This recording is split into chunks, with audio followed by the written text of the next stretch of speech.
সশস্ত্র বাহিনীকে যুদ্ধের জন্য প্রস্তুত থাকার নির্দেশ দিয়েছেন ভারতের প্রতিরক্ষামন্ত্রী রাজনাথ সিং। তিনি বলেছেন, ভারত শান্তিপ্রিয় দেশ। শান্তি রক্ষার জন্য ভারতের সশস্ত্র বাহিনীকে যুদ্ধের জন্য প্রস্তুত থাকতে হবে। ভারতের উত্তরপ্রদেশের লখনৌতে গত বৃহস্পতিবার সশস্ত্র বাহিনীর জয়েন্ট কমান্ডার্স কনফারেন্সে সভাপতির ভাষণে এসব কথা বলেন প্রতিরক্ষামন্ত্রী রাজনাথ সিং। এ সময় তিনি রাশিয়া, ইউক্রেন ও ইসরায়েল হামাস সংঘাত এবং বাংলাদেশের পরিস্থিতির কথা উল্লেখ করে অপ্রত্যাশিত ঘটনা মোকাবেলায় সশস্ত্র বাহিনীকে প্রস্তুত থাকতে বলেন। তার এই বিবৃতিটি ভারত সরকারের প্রেস ইনফরমেশন ব্যুরো পিআইবির ওয়েবসাইটেও প্রকাশ করা হয়েছে।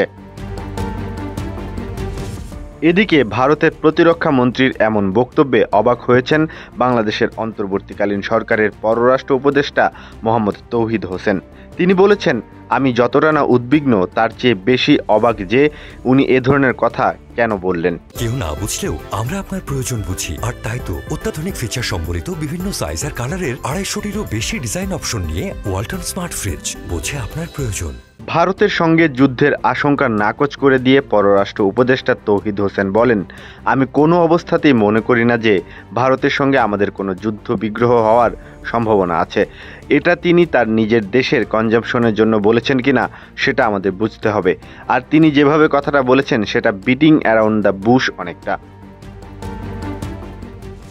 রাজনাথ সিংয়ের বক্তব্যটিকে এলোমেলো মন্তব্য হিসেবে উল্লেখ করে তৌহিদ হোসেন বলেন, তারপরও রাজনাথ কেন বাংলাদেশের কথা উল্লেখ করেছেন সে বিষয়ে খোঁজ নেওয়া হবে, কারণ ইউক্রেন যুদ্ধের কারণে ভারতের প্রস্তুতির কোনো প্রয়োজন আমি দেখি না, বা হামাসের সঙ্গে যা হচ্ছে তাতেও ভারতের কী সম্পর্ক।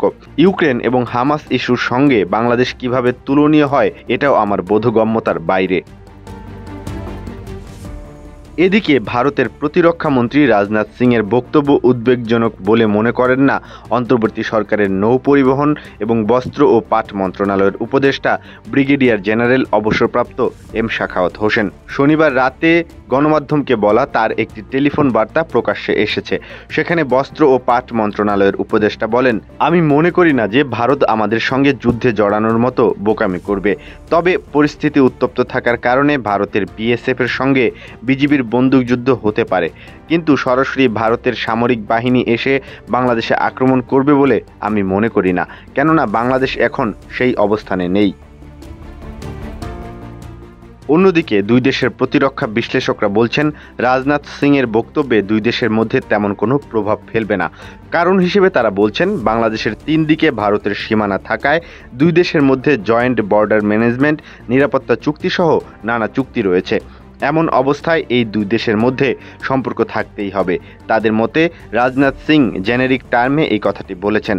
ভারত বাংলাদেশের সঙ্গে যুদ্ধ করবে এমন সম্ভাবনাও নেই বলে জানিয়েছেন তারা।